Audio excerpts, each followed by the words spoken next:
Well, hello and welcome to St John's Highbridge online. I'm here with Rev'd Dan. This is us looking natural in the vicars in their natural habitat, hanging out in my study. But Dan has had some important news, which you may well have picked up this week about his future and his family's future. So Dan, tell us what your important news is.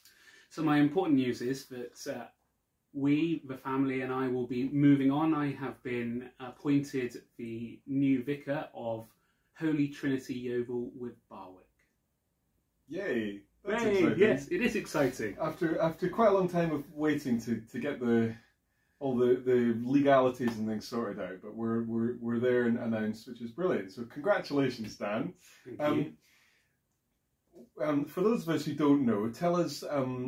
So you mentioned two churches. So tell us a bit about your new parishes where you'll be going to.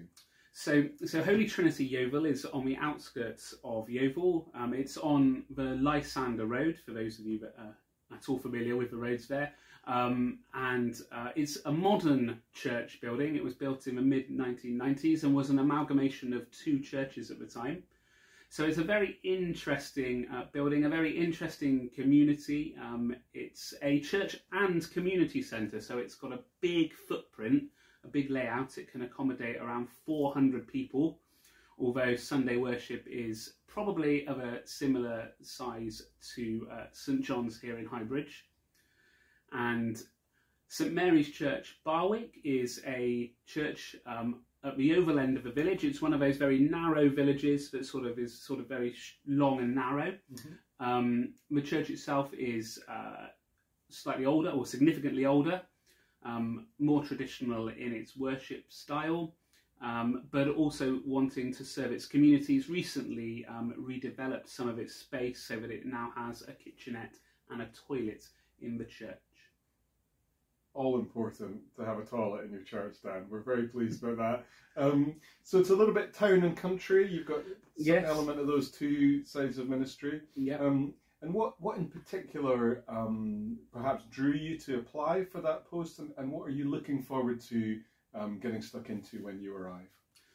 So the two churches are very different, and that was one of the things that attracted me to it. That sense of being challenged in different ways in the different places.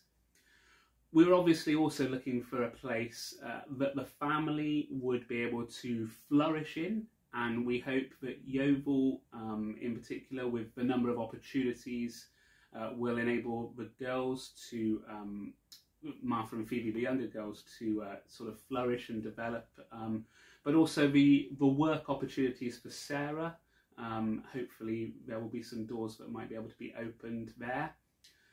And the other element that really drew me to the post was the fact that there are two primary schools, the Village Primary School and Holy Trinity Primary School, that are both eager and looking for the involvement and support of the church and the vicar.